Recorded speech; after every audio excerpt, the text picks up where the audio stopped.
Gold buyers, మీ కష్టాల్లో నమ్మకమైన మీ ఆత్మీయ నేస్తం.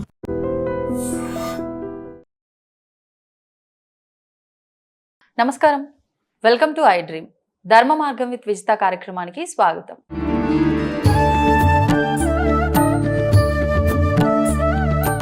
ప్రస్తుతం మనతో పాటు ఉన్నారు క్రియాయోగి చిద్గురు గీత ఫౌండేషన్ వ్యవస్థాపకులు భార్గవ శర్మ గారు. వారు గత 15 సంవత్సరాల నుంచి ఈ ఫౌండేషన్ ద్వారా ఎన్నెన్నో వారు రీసెర్చ్ చేసి గీత పైన, అలాగే అసలు ఏంటి భగవద్గీత పైన ఎన్నో అపోహలు, చాలా మందిలో భగవద్గీత అంటే కొన్ని ఇది ఇంతవరకే పరిమితం అనే ఆలోచనలు చాలా ఎక్కువగా ఉంటున్నాయి. మన ప్రస్తుత జనరేషన్కి మన శాస్త్రాలు, ఆచారాల, వ్యవహారాలు, గ్రంథాలు వాటన్నిటినీ అందించలేకపోతున్నాం. ఒక రకంగా వాటిపైన ఉన్న అపోహల ద్వారా అవి ఒక మూఢనమ్మకాలుగా కొట్టిపారేయటం కానివ్వండి, అసలు వీటిని మనం కనుక ఒకసారి టచ్ చేస్తే ఎన్నో నియమాలు ఉంటాయి, ఇవన్నీ మేము ఎక్కడ ఆచరిస్తామనే భయాలు కానివ్వండి, వీటన్నిటి ద్వారా అన్నిటిని కూడా మనం దూరం పెట్టేస్తున్నాం. అలా పెట్టడం వల్ల మన జీవితం సాఫీగా సాగకుండా, ధర్మంగా వెళ్లకుండా ఎన్నెన్నో అవినీతి పనులు మనం చేయటానికి కూడా ముందుకు వెళ్తున్నారు ఈ తరం జనరేషన్.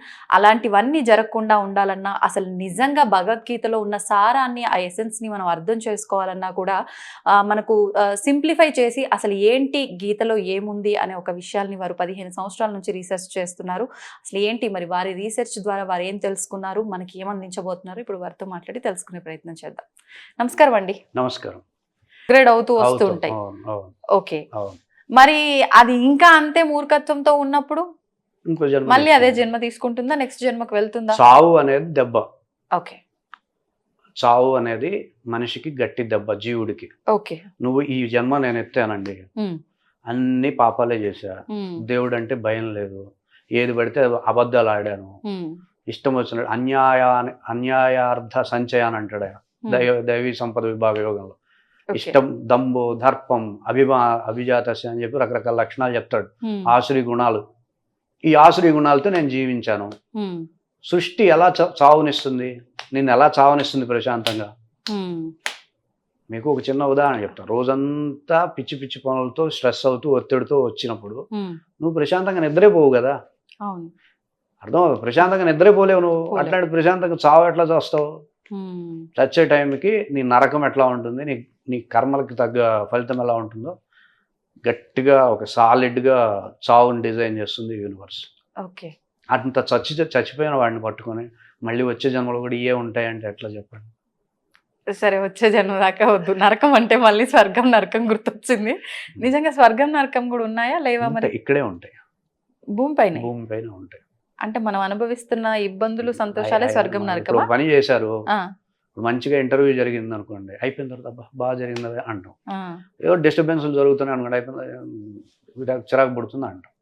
అదే ఒకటి పని అయిపోగానే దాని వైబ్రేషన్స్ ఉంటాయి. ఆ వైబ్రేషనే స్వర్గం నరకం. మంచిగా చేస్తే మంచి, చెడ్డగా జరిగితే చెడు. చనిపోయిన తర్వాత కూడా అదే విధంగా ఉంటాయి. ఇప్పుడు ఈ సినిమాల్లో చూపించినట్టు నీకు గరుడ పురాణంలో అలాంటి శిక్షలు, ఆత్మ ఒక మనిషి చనిపోయినాక ఇలా ఉంటుంది, ప్రయాణం అలా ఉంటుంది, మరి ఇవన్నీ ఏంటి? శాస్త్రాలు ఉన్నాయి కదా, గరుడ పురాణం ఉంది కదా. వాళ్ళు ఋషులు తపస్సు చేసి ఆత్మ యొక్క ప్రయాణం ఎలా ఉంటుంది, వాడు మరి పాపాలు పుణ్యాలతోనే ప్రయాణం చేస్తాడు కదా ఆత్మ అనేవాడు. అయిపోయింది అన్నారు కదా మీరు ఇందాకే, ఇక్కడ వాడు అంత ఘోరంగా చనిపోయినప్పుడే. ఘోరంగా చనిపోగానే ఆ రికార్డెడ్ మెమరీ పోదు. అది దేంతో ఉంటుంది? ఆ మెమొరీ దేంతో ఉంటుంది, ఎక్కడ ఉంటుంది? ఇక్కడే ఉంటుంది, పంచభూతాల్లోనే విలీనం. ఇప్పుడు వాడు ఒక చెట్టుని నరికాడు, అది తప్ప రైటా? తప్పే. కానీ చెట్టు నరికినందుకు శిక్ష అనుభవించాడు. కానీ ఆ చెట్టు నరకడం అనేటటువంటి వ్యవస్థ ఉంది కదా ఇంకా అక్కడే. సో దాన్ని తను తీసుకెళ్లాల్సి వస్తుంది. 100 మందిని హింసించాడు, ఇబ్బంది పెట్టాడు.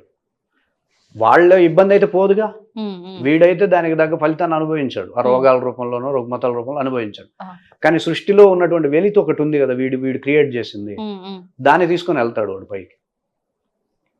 వాడు వెళ్ళడం ఏంటి? ఆత్మ కదా వెళ్ళేది. అదే వాడంటే వాడే జీవుడు వెళ్తాడు కదా అక్కడ. జీవుడు వెళ్ళినప్పుడు నువ్వు అట్లా దానికి కూడా వెళ్తే దానికి కూడా పరిహారం ఉంటుంది కదా, ఫైన్ ఉంటుంది కదా. శిక్ష అయితే అనుభవించావు, మరి దానికి సంబంధించి ఫైన్ కట్టాలి కదా.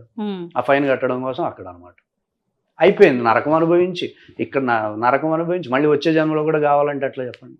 ఓకే, అంటే జన్మ తీసుకోవడానికి ముందే అంత బ్యాలెన్స్ అంతా క్లియర్ అయిపోతుంది. క్లియర్ అయితేనే నెక్స్ట్ జన్మ, లేదంటే ఎలా లేదు. ఓకే. ఇప్పుడు మరణించే ముందు మనం ఎక్కడైతే మన జీవితం ఎండ్ అయిపోయిందో, అంటే ఒకరు స్పిరిచువల్‌గా బాగా దగ్గరగా ఉండి అక్కడికి ఎండ్ అయిపోతే నెక్స్ట్ జన్మ అక్కడి నుంచే కంటిన్యూ అవుతుంది అంటారు. కొంతమంది బాగా దుర్మార్గం చేసి అక్కడికి ఎండ్ అయిపోతే నెక్స్ట్ జన్మ ఆ వాసనలు ఉంటాయంటారు. మరి మీరేమో ఇక్కడికే ఎండ్ అయిపోతాయి అని అంటున్నారు. దీన్ని ఒక్కసారి అక్కడికే వివరిస్తారా? ఎండ్ అయిపోతాయి, హ్మ్. ఎండ్ కావు, వచ్చే జన్మలో కూడా వస్తాయి హ్మ్. అనేటటువంటి వ్యవస్థ లాజికల్గా సెట్ కాదు. హ్మ్. ఎండ్ కాని ఉంటాయి. మీరు ఏంటది? ఒక సాధన చేశారు, ఓహ్! మీరు పూర్వజన్మలో సంగీత సాధన చేశారు, హ్మ్. బ్రహ్మాండంగా సంగీతం మీద బ్రహ్మాండంగా సాధన చేశారు, రాత్రి పగలు లేకుండా పొద్దున్నే లేచి చల్లనీళ్ళు స్నానం చేసి ఆ చల్లటి ప్రదేశంలో గొంతుని బాగా సానబెట్టి సంగీత సాధన చేశారు, హ్మ్. అది వస్తాయి, ట్రాన్స్ఫర్ అవుతాయి. అంటే కళలకు సంబంధించినవి మాత్రమేనా? సాధనలకు సంబంధించిన సాధనలకు ట్రాన్స్ఫర్ అవుతాయి, ఓకే. ఓకే. ఎందుకంటే వాటికి శిక్షలు ఏమి ఉండవు కదా. హ్మ్. సో హ్మ్. అవి ట్రాన్స్ఫర్ అవుతాయి. ఇప్పుడు మీరు సంగీత సాధన చేయకపోయినా సరే గమకాలు బ్రహ్మాండంగా వస్తాయి. కొంతమంది చిన్న వయసులోనే ఇప్పుడు అన్ని ఇలా బాలసుబ్రహ్మణ్యం గారు సాధించారు. ఉన్నారు, ఆయనే చెప్పారు కదా, నేను సాంప్రదాయ సంగీత విద్వాంసుని కాదు అని ఆయనే చెప్పారు కదా. హ్మ్. అట్లా ఓకే. మీరు ఇందాకే సక్సెస్ గురించి కాస్త టచ్ చేశారు. అయినప్పటికీ మరి ఎలాగో మన వాళ్ళకి మనం ఒక ఇన్ఫర్మేషన్ ఇవ్వబోతున్నాం. ఏంటి గీత వల్ల మీ జీవితం ఎలా ఉండబోతుంది? సక్సెస్, మీరు గీత వల్ల సక్సెస్ అనేది ఎలా సాధ్యపడుతుంది అనేది ఒక మంచి వివరణ ఇవ్వండి. అమ్మ, సక్సెస్ కాలేకపోవడానికి ఒక వ్యక్తిలో ఉండే బలహీనతలు ఏంటంటే ఆత్మవిశ్వాసం లేకపోవడం, హ్మ్. అనుమానం, తన మీద తనకు అనుమానం, హ్మ్. ఒకటి నిశ్చయాత్మక బుద్ధి లేకపోవడం, వెళ్దామా వద్దా, డోలాయ మానసం అనమాట. ఓకే. ఈ సాంఖ్య యోగం అనేటటువంటి అధ్యాయంలో, 2వ అధ్యాయంలోనే ఈ ఆత్మవిశ్వాసాన్ని పెంచేలాగా ఆ!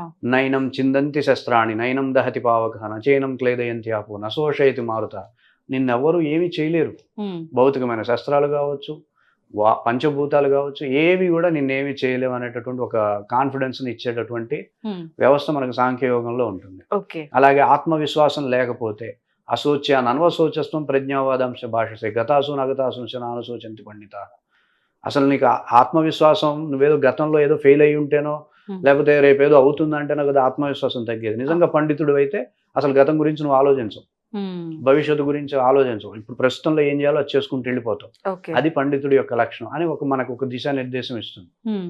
సో ఆత్మన్యూనత భావాన్ని తొలగించేస్తుంది. ఇప్పుడు ఇక్కడ ఏ క్షణం ఎట్లా ప్రవర్తించాలో ఆ స్ట్రాటజీని మనకు సాంఖ్యయోగం ఇస్తుంది. హ్మ్. నీకు ఆ విధంగా ఆత్మవిశ్వాసాన్ని డెవలప్ చేసి, ఓకే. ఎనర్జీస్ని డెవలప్ చేసి, నిన్ను పూర్తిగా ఒక ప్రోగ్రామింగ్ చేసి మొత్తాన్ని ఒక గొప్ప శక్తివంతుడిలాగా తయారు చేసేటటువంటి బాధ్యత భగవద్గీతలో ఉంది కాబట్టి హ్మ్. ఆటోమేటిక్గా సక్సెస్ అవుతాం.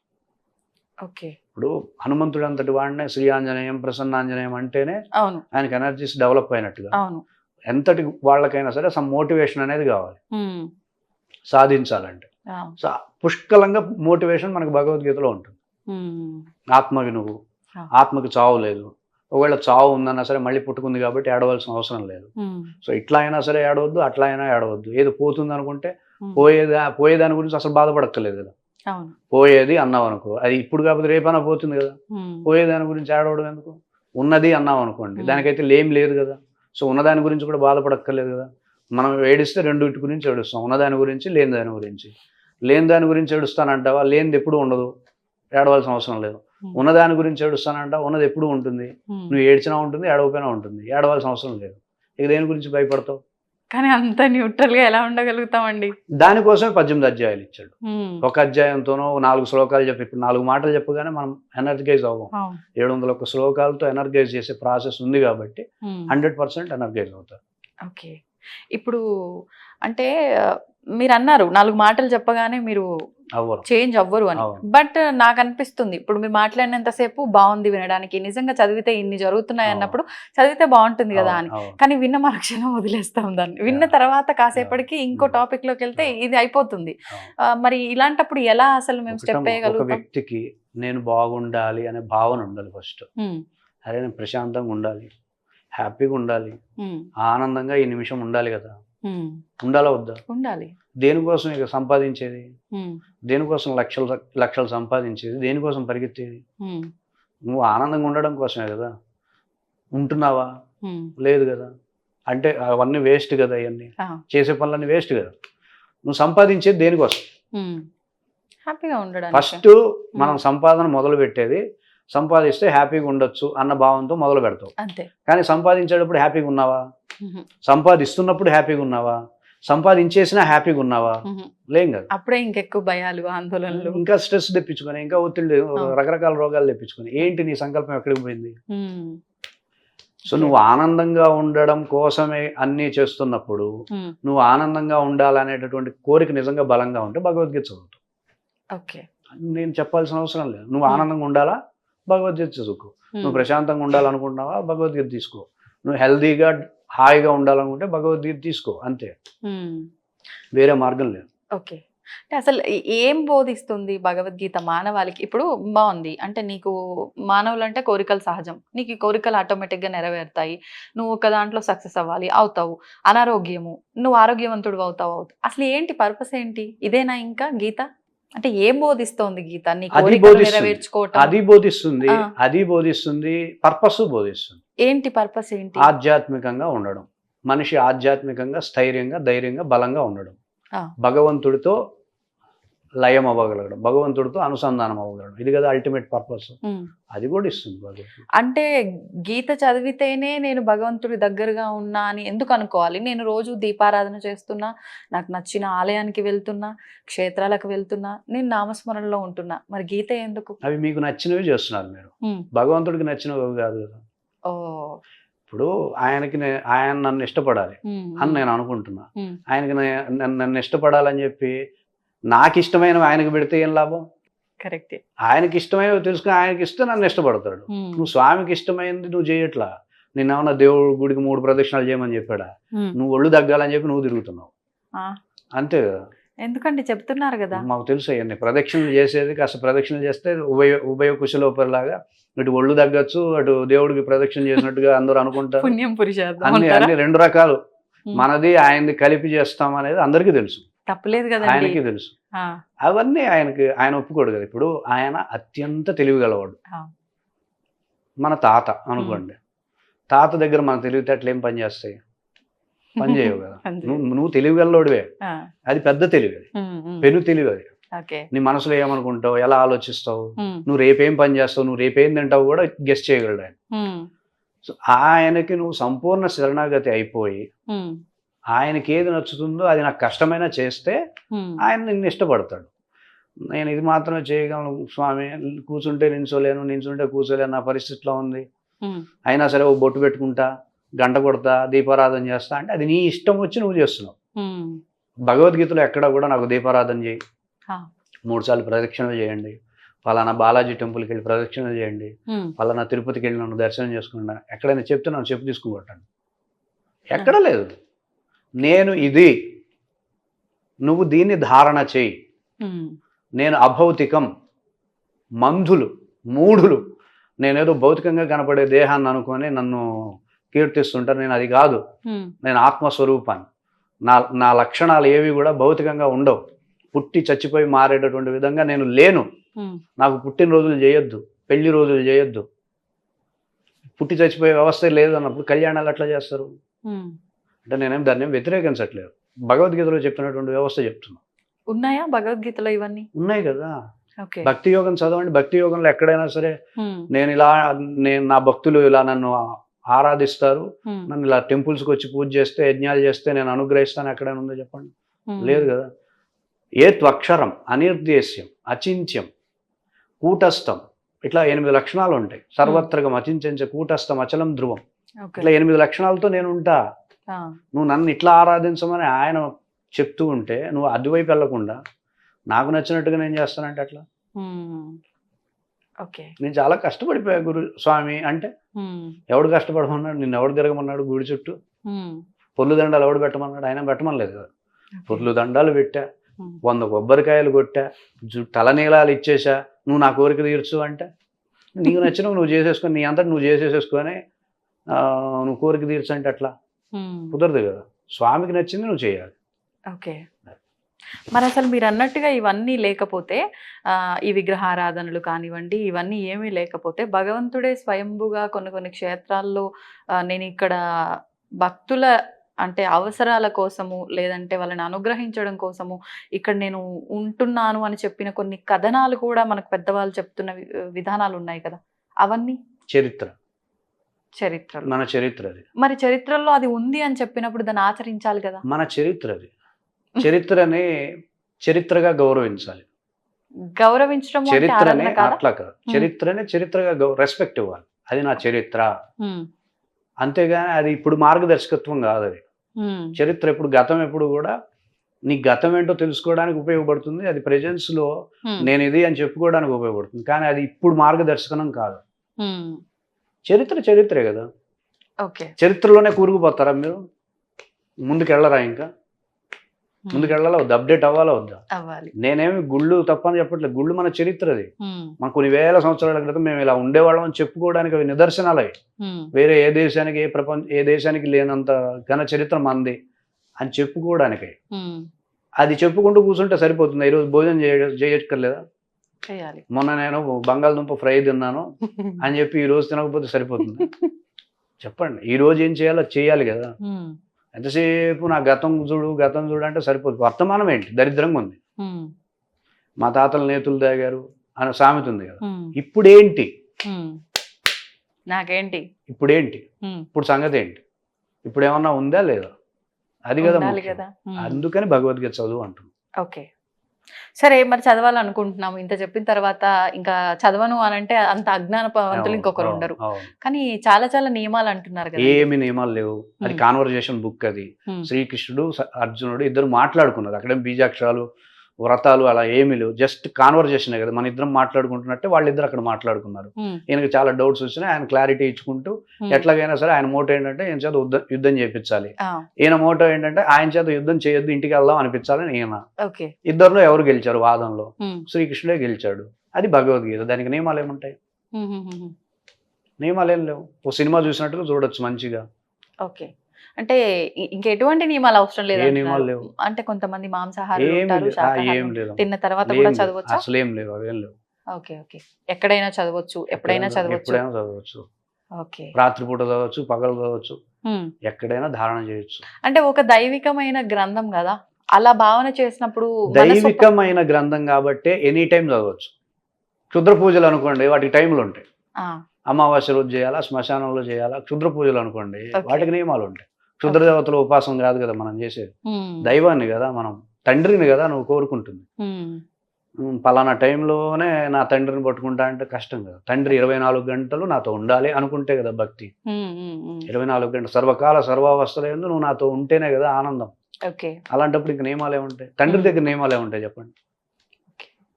వయసుతో కూడా పరిమితి ఏం లేదా? అంటే ఈ వయసు వాళ్ళే చదవాలి అని చెప్పి ప్రహ్లాదుడు ఆ, ఆ, మాతృగర్భంలో ఉన్నప్పుడు నేర్చుకున్నాడు. అవును. అది వయసు పరిమితి.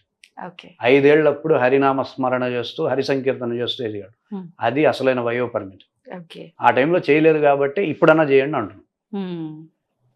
మధ్యం ఉత్తమం, మధ్యమం అధమం అంటారు కదా. ఎప్పుడైతే మీ చెవిలో పడిందో అప్పటి నుంచి మొదలు పెట్టండి. అప్పుడే మొదలు పెట్టాలి. భగవద్గీత ఎత్తుక్కొని ఎక్కడ దుమ్ము దులిపి అవన్నీ దులిపి ఇప్పుడు తీయాలి. ఉమ్. అది.